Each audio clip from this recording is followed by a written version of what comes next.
Hello student. कैसे हो आप लोग? बढ़िया ही होंगे। प्रिपरेशन अच्छे से कर रहे होंगे।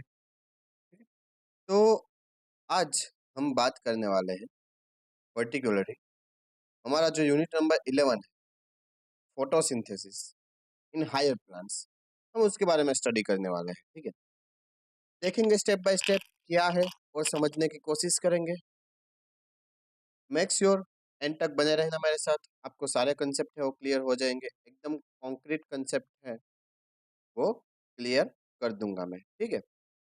अब फोटोसिंथेसिस के बारे में समझने से पहले हम ये समझ ले कि प्लांट फिजियोलॉजी क्या होता है। ठीक है, हमें ये समझना जरूरी है। ये इट्स इम्पोर्टेंट, आपकी एनसीईआरटी में दिया हुआ है।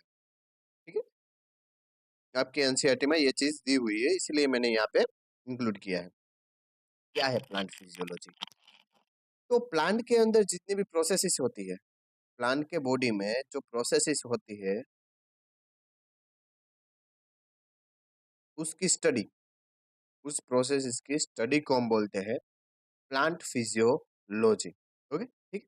अब जो हमारी जो बायोलॉजी है, बायोलॉजी के दो मेन पर्सपेक्टिव है, यानी कि हम दो तरह से हम बायोलॉजी को देख सकते हैं। कौन कौन सी दो तरह से देख सकते हैं हम बायोलॉजी को?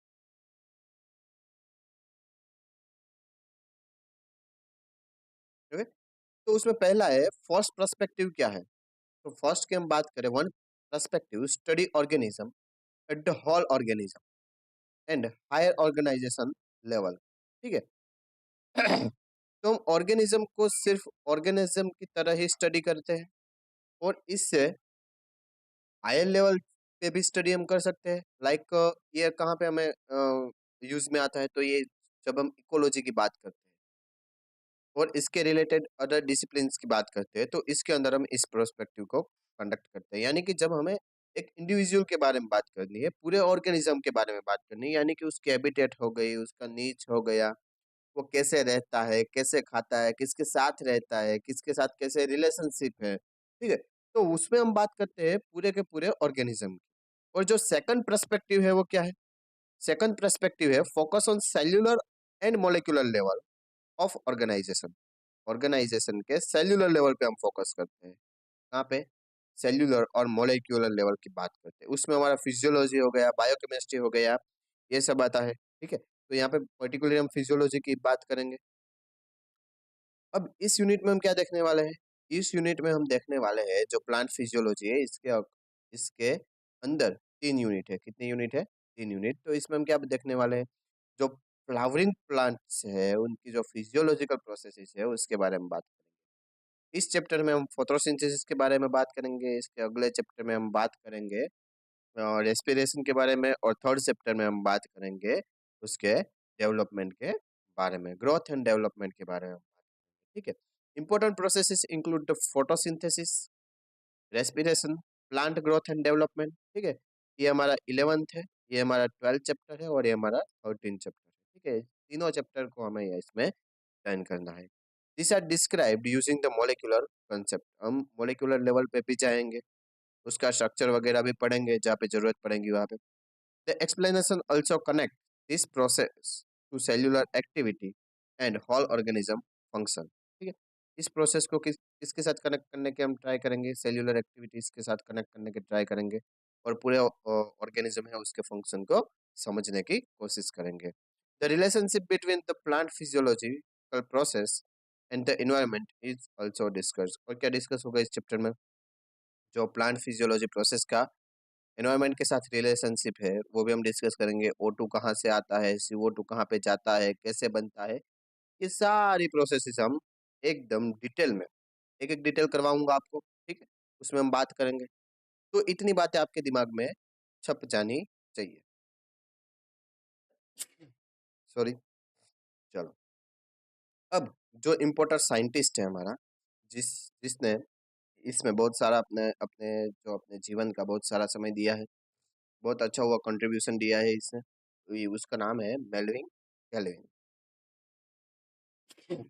और ये वो सज्जन आदमी है जिसने हमें C3 साइकिल दिया है, केल्विन साइकिल जिसको हम बोलते हैं। ठीक है, तो मेल्विन केल्विन की बात करें अगर, तो Calvin use the radioactive carbon C14, उसने C14 का यूज करके to trace how plant fix carbon dioxide, उसने ये बताया था कि प्लांट कार्बन डाइऑक्साइड को कैसे फिक्स करता है। ये बात उसने की थी, कार्बन डाइऑक्साइड है वो कैसे फिक्स होता है प्लांट के अंदर। ही discussed he discovered the complete pathway of carbon assimilation in photosynthesis। Carbon photosynthesis में कार्बन का क्या होता है, स्टार्ट से लेके एंड तक उसने पूरा पाथवे डिस्कवर किया है। किसने? हमारे केल्विन भाई ने। ठीक है। This pathway is now known as the Calvin cycle. उसको थ्री थ्री साइकिल भी बोलते हैं, उसको केल्विन साइकिल भी बोलते हैं। The cycle explain how plant convert CO2 into sugar using light generated energy. कैसे? CO2 से ग्लूकोज बनता है, CO2 से ग्लूकोज बनता है, ये बात उसने इसने एक्सप्लेन की है। किसकी मदद से? जो सनलाइट है, सनलाइट की हेल्प से। ठीक है। तो ये पहले आदमी थे जिसने ये सारी सारी चीजें है वो जो एक्सप्लेन की हुई है। This work establish the fundamental principle of the dark reaction of photosynthesis. इसने डार्क रिएक्शन के बारे में बताया है और इसने लाइट रिएक्शन के बारे में भी बताया है। Kelvin's finding remains essential for understanding plant energy conversion in modern solar energy research। ठीक है। इसने एक नींव रखी थी किसकी? सोलर एनर्जी की, सोलर एनर्जी को हम यूज कर सकते हैं।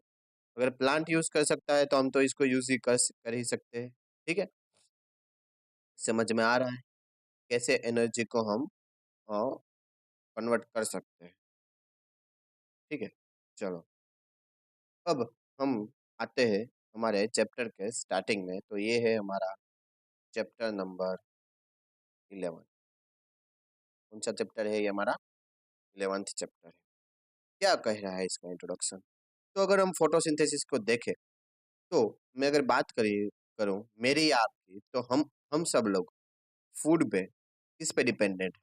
हम सब फूड के लिए डिपेंडेंट है प्लांट पे। ठीक है।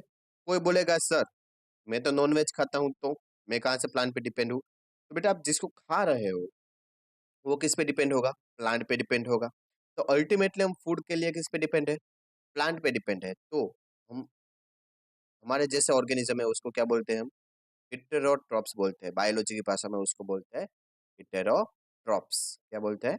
हिटेरोट्रॉप्स। जो फूड के लिए दूसरे ऑर्गेनिज्म पे डिपेंडेंट हो उसको बोला जाता है हिटेरोट्रॉप्स। जबकि हम प्लांट की बात करें, हम प्लांट की बात करें तो प्लांट अपना फूड खुद बनाता है, अपना फूड खुद बनाता है। तो कोई बच्चा बोलेगा सर मैं भी अपने किचन में अपना फूड बनाता हूँ या बनाती हूँ, तो उसका मीनिंग क्या हुआ? तो बच्चा उसका मीनिंग क्या होता है? तो उसका मीनिंग तो होता है हम बनाते नहीं, हम उसको पकाते हैं, हम उसको कुक करते हैं। ठीक है। हम उसको क्या करते हैं बेटा? कुक करते हैं, हम उसको पकाते नहीं है। और प्लांट अपना, सॉरी, पकाते हैं और कुक वैसा नहीं है, हम उसको बनाते नहीं है। ठीक है। प्लांट है वो अपना फूड है वो खुद बनाएगा, इनऑर्गेनिक में से ऑर्गेनिक मॉलिक्यूल को बनाएगा। ठीक है। Green plants prepare their own food, so they called autotrophs. All other organisms depend on plant for food, so they called heterotrophs. Photosynthesis is a physiochemical processes in which plant use the light energy to synthesis organic compound। यहाँ पे किसका use होता है? Light energy का use होता है। किसके लिए? ऑर्गेनिक कंपाउंड को सिंथेसाइज करने के लिए। Photosynthesis make a green plants the primary producer on earth. वो ग्रीन प्लांट को क्या बनाता है भाई? ग्रीन प्लांट को बनाता है वो प्राइमरी प्रोड्यूसर। क्या बनता है? वो प्राइमरी प्रोड्यूसर है। सारे जितने भी लिविंग ऑर्गेनिज्म इस पे डिपेंडेंट है, ग्रीन प्लांट पे dependent. Sunlight is the ultimately source of energy for all life form. Okay.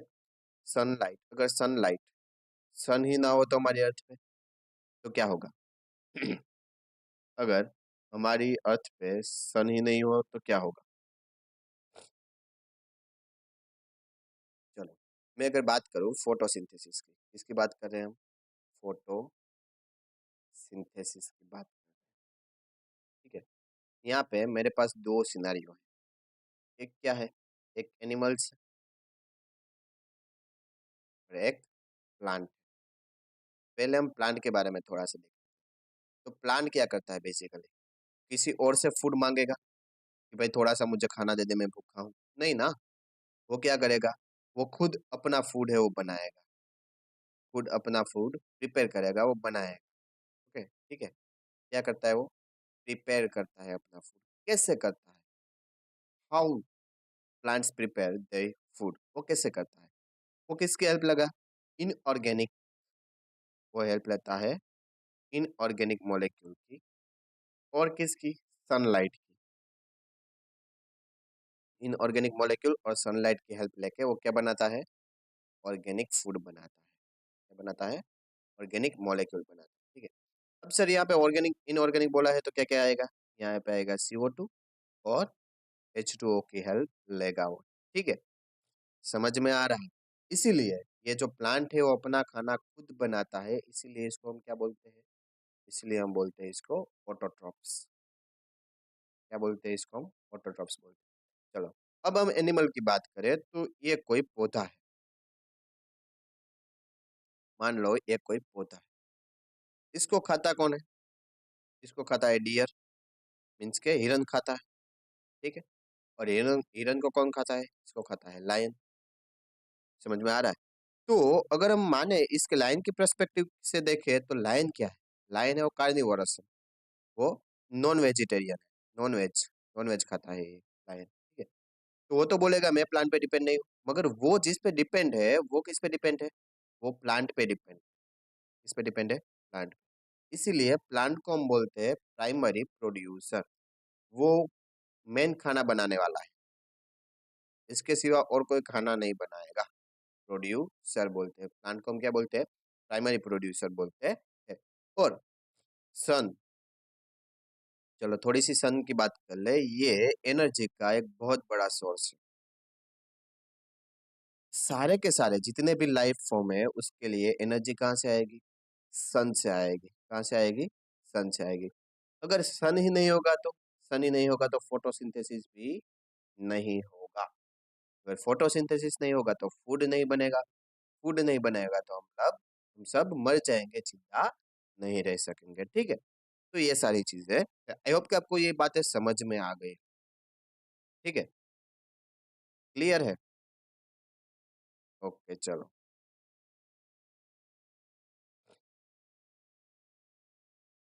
अब फोटोसिंथेसिस के बारे में थोड़ा सा देखने की ट्राई करते हैं। Photosynthesis is crucial because it is a primary source of all food on the planet. मैंने अभी बताया ना, ये क्या है? Primary source. प्लेनेट पे जितने भी ऑर्गेनिज्म है वो सब किससे जुड़े हुए हैं? फोटोसिंथेसिस से जुड़े हुए हैं। इसके अलावा कहीं पे फूड नहीं बनेगा।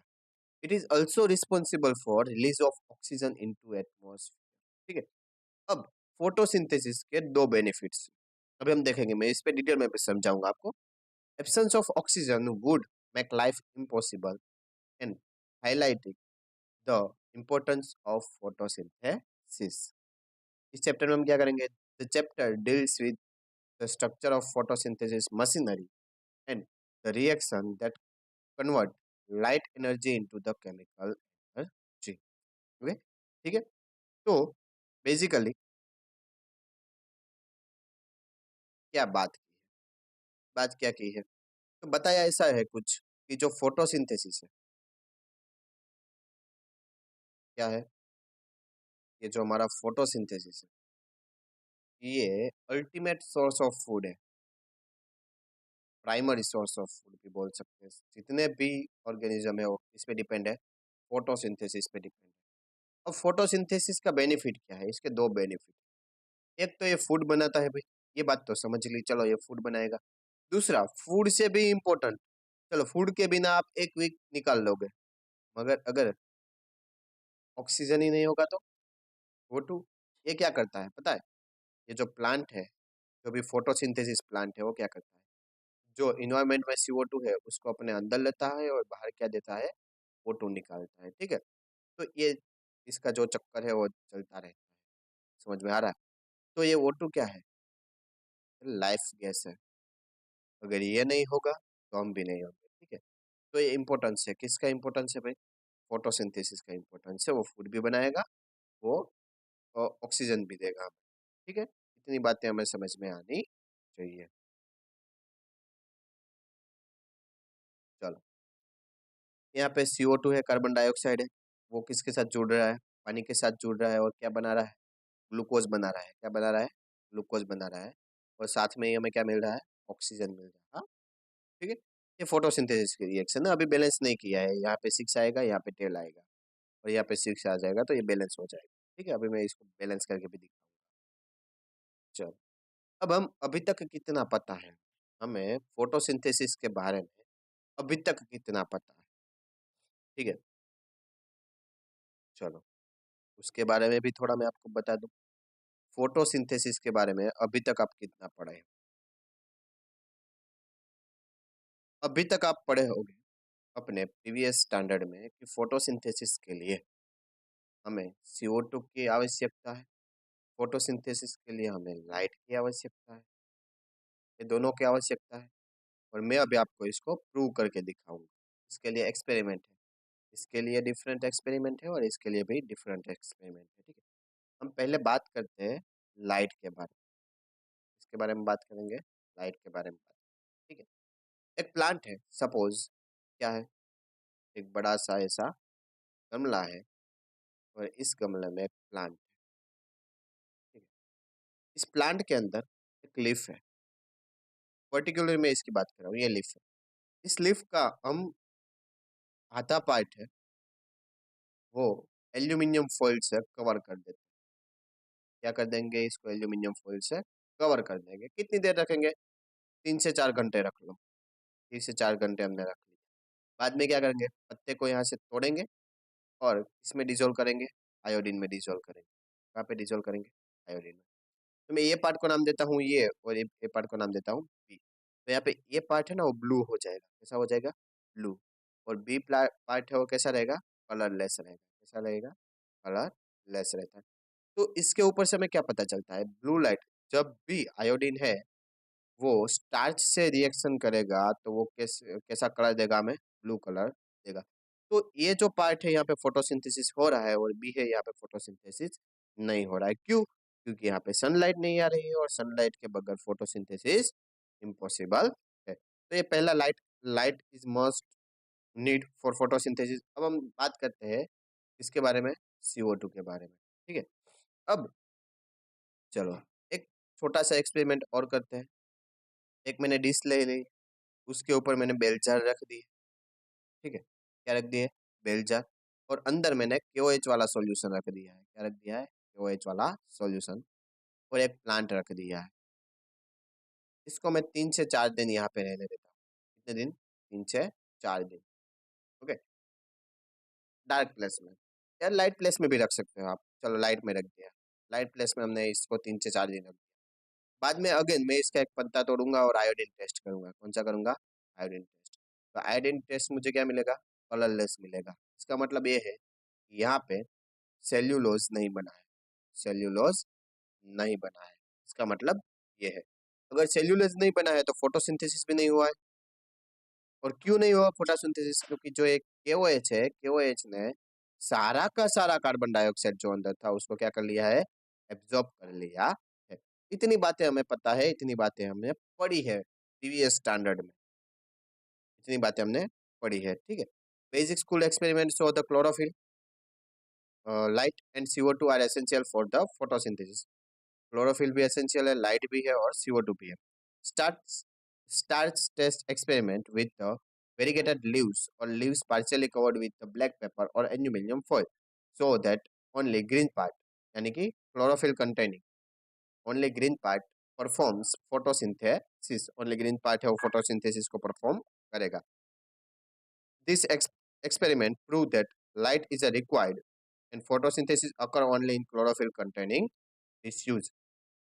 Another classic experiment is a KOH test tube, जहाँ पे सारा का सारा CO2 है वो क्या हो जाएगा? एब्जॉर्ब हो जाएगा लिफ के पार्ट में। The exposed part of CO2 available. यहाँ पे इसने किसमें किया है? इसने किया है एक पाइपेट में, जिसमें एक कॉटन प्लग था। किसके KOH वाला, और इसमें आधा, इसने आधा लीफ बाहर रखा रखा और आधा कहाँ पे रखा, अंदर रखा, ठीक है। बाद में दोनों का कंपैरिजन किया तो इसमें ये भाग है, अंदर वाला भाग है, उसमें फोटोसिंथेसिस नहीं हुआ और बाहर वाला भाग है उसमें फोटोसिंथेसिस हुआ। तो इससे प्रूव होता है कि ये तीनों के तीनों क्लोरोफिल, लाइट एंड CO2, ये तीनों के तीनों क्या है, नेसेसरी है फोटोसिंथेसिस के लिए, ठीक है। अब ईयरली एक्सपेरिमेंट की बात करते हैं हम। ईयरली एक्सपेरिमेंट क्या हुआ था, पहले एक्सपेरिमेंट क्या क्या हुए थे।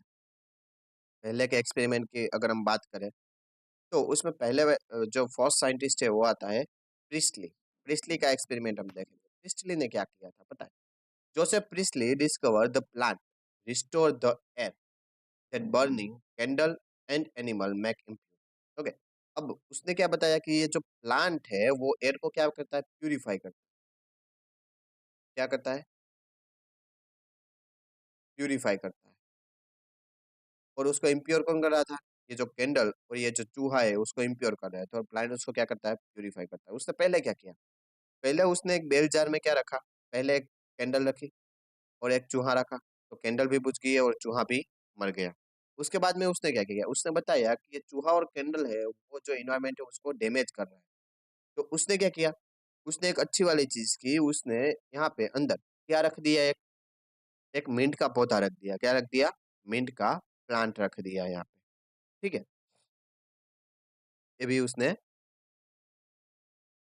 ओके, कौन सा प्लांट रखा था, मिंट का प्लांट रखा था इसमें। तो क्या हुआ, तो कैंडल भी चलती रही और चूहा भी नहीं, ठीक है।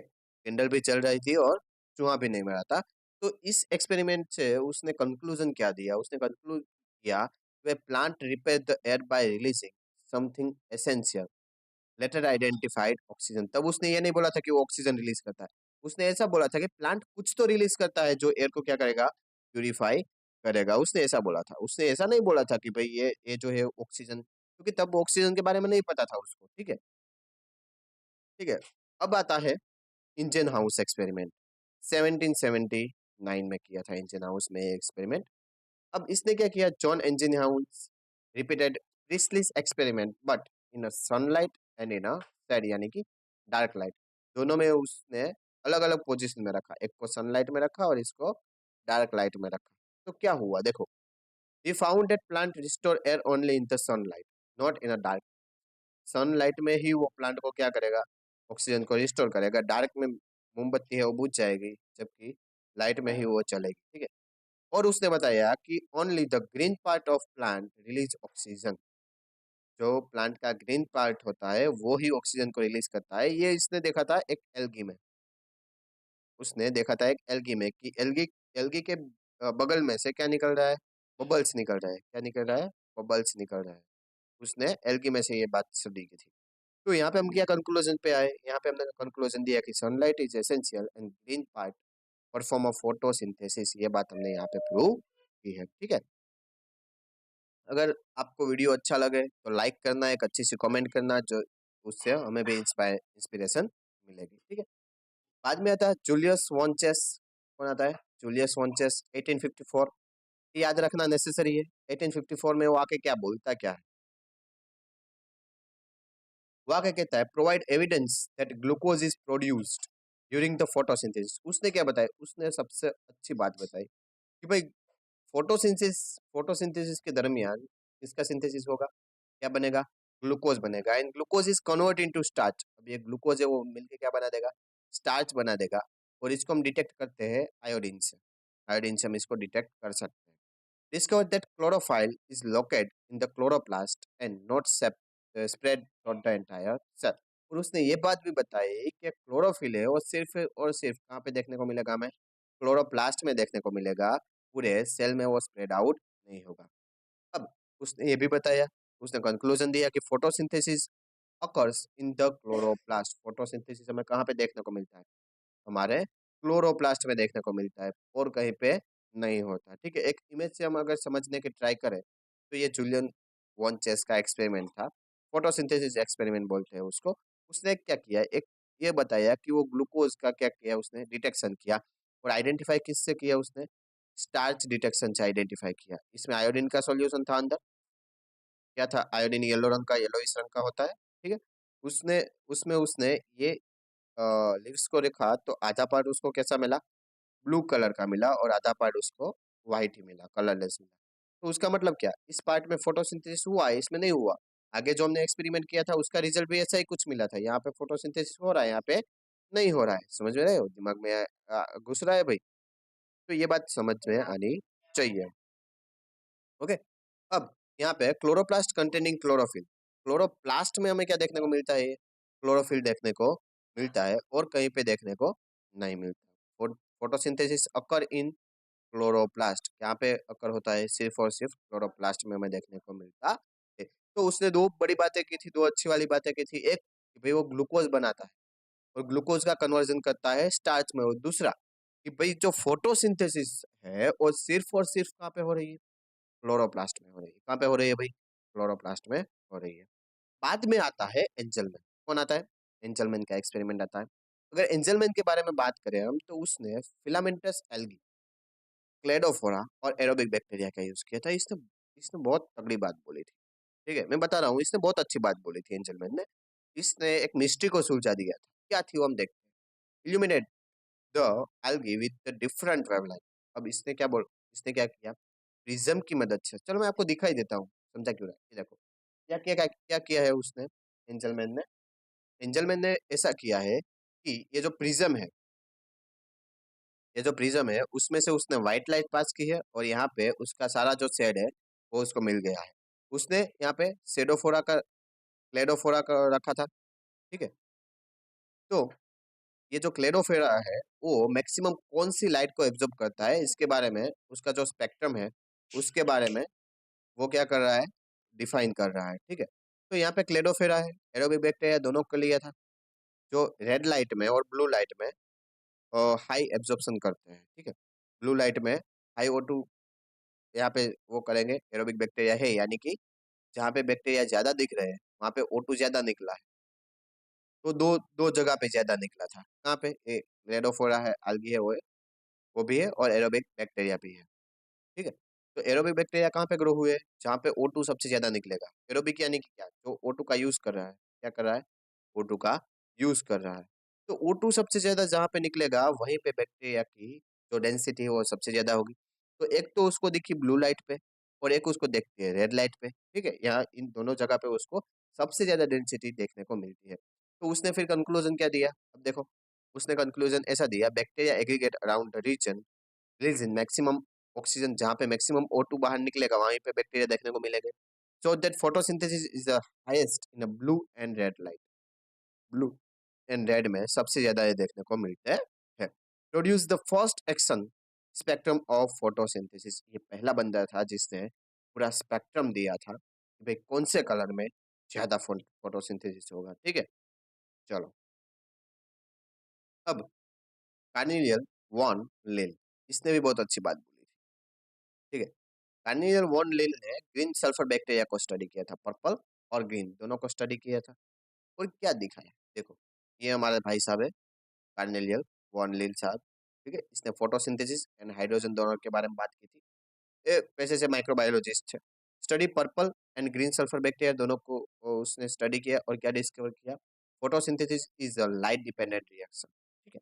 अब उसने जब सल्फर बैक्टीरिया में देखा तो क्या हो रहा था, यहाँ पे H2O की जगह पे क्या हो रहा है, H2S का यूज हो रहा है। किसका यूज हो रहा है, H2S का यूज हो रहा है, और CO2, और यहाँ पे क्या बन रहा है, यह ग्लूकोज तो बन ही रहा है, और क्या निकल रहा है बाहर, सल्फर बाहर निकल रहा है। क्या निकल रहा है यहाँ से, सल्फर बाहर निकल रहा है, और H2O बन रहा है।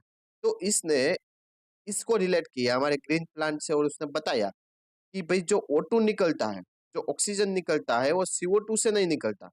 वो किससे निकलता है, वो H2O से निकलता है। कहाँ से निकलता है, H2O से निकलता है। ठीक है। जो ऑक्सीजन है वो कहाँ से निकलेगा, H2O से निकलेगा, वो CO2 से नहीं निकलता है भाई। समझ में आ रहा है। तो ऐसा ही उसने एक जनरल फॉर्मूला दिया था, CO2 प्लस, ये ए जो है वो क्या करेगा, इलेक्ट्रॉन, हाइड्रोजन डोनर है, हाइड्रोजन को डोनेट करेगा। ठीक है। और वापस वो बाहर निकल जाएगा। तो यहाँ पे जो ऑक्सीजन है वो क्या करता है, हाइड्रोजन को डोनेट करके बाहर निकल जाता है पानी में से। तो इसका कंक्लूजन क्या था, this explain why water splitting release the oxygen in a green plant. Why green plant में ऑक्सीजन है वो वाटर से रिलीज होता है, ये बताया था उसने, ठीक है। तो यहाँ पे अगर हम देखें तो अब H2S वाले किस्सा मैंने बता दिया, ग्रीन प्लांट में H2O वाला भी बता दिया, ठीक है। तो यहाँ पे जो O2 निकलता है, यहाँ पे ये जो 2 है ये है, कभी वो सल्फर हो सकता है सल्फर बैक्टीरिया में और नॉर्मल बैक्टीरिया में O2 हो सकता है। तो ये कहाँ से आएगा? ये आएगा हाइड्रोजन डोनर के पास से, ठीक है। ये क्या है? हाइड्रोजन डोनर है, ठीक है। इतनी बातें हमें समझ में आनी चाहिए। मॉडर्न इक्वेशन क्या है? अब हम मॉडर्न इक्वेशन की बात करें तो ये है हमारा modern equation. Modern equation of photosynthesis based on only logic, the refined equation is 6CO2। अब देखो यहाँ पे बच्चों को कंफ्यूजन होती है, यहाँ पे 12H2O क्यों दिया है sir? 12H2O it's give C6H12O6 plus 6H2O और प्लस 6O2। तो बच्चे क्या करते हैं पता है, इस 6H2O को यहाँ 6 से काट देते हैं और यहाँ से यहाँ पे सिर्फ 6 ही लिखते हैं। मगर ये बात गलत है, आप ऐसा नहीं कर सकते। क्यों नहीं कर सकते? अगर आप ऐसा करने जाओगे, यहाँ पे क्या होता है, ये जो 6CO2 है इसका ट्रांसफॉर्मेशन तो यहाँ पे डायरेक्ट हो जाएगा, 6 आ गया, ठीक है। यहाँ पे ये ऑक्सीजन कितने हैं, 6 ही चाहिए हमें, तो यहाँ पे 12 है, तो यहाँ से 6 ऑक्सीजन बचेंगे इस वाले कंपोनेंट से। अगर मैं यहाँ पे बैक डाउन करूँ तो यहाँ पे 6 कार्बन है और 12O2 है पहले। दूसरे के पास क्या है? दूसरे के पास 24H है, 24 क्या है? H है, ठीक है। और 12 क्या है? O है। समझ में आ रहा है? इतनी बातें हैं। बन क्या रहा है?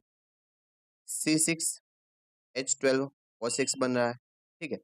तो यहाँ पे ये 6 कार्बन और 6 ऑक्सीजन, तो ये कहाँ जाएंगे? इसी में वो खर्च हो गए, तो यहाँ पे 6 ऑक्सीजन है वो क्या हो रहे हैं? बच रहे हैं। क्या हो रहा है? 6O2 है, 6 ऑक्सीजन है वो यहाँ पे बच रहे हैं, ठीक है। यहाँ पे क्या है? 24 हाइड्रोजन है, 24 हाइड्रोजन में से अब और क्या बन रहा है? ये तो बन गया, ये क्या हुआ?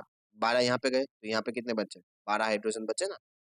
कितने बचे? अभी 12 हाइड्रोजन रिमेनिंग। अब हमारे पास क्या है? 12 हाइड्रोजन, 12 ऑक्सीजन और 6O2, ठीक है। तो यहाँ से और एक निकलेगा 6O2। क्या निकलेगा? 6O2, ये यहाँ से ही निकल जा रहा है। 6O2 है वो यहाँ से निकल रहा है, ये 12 के 12 O2 रिलीज हो जाएंगे।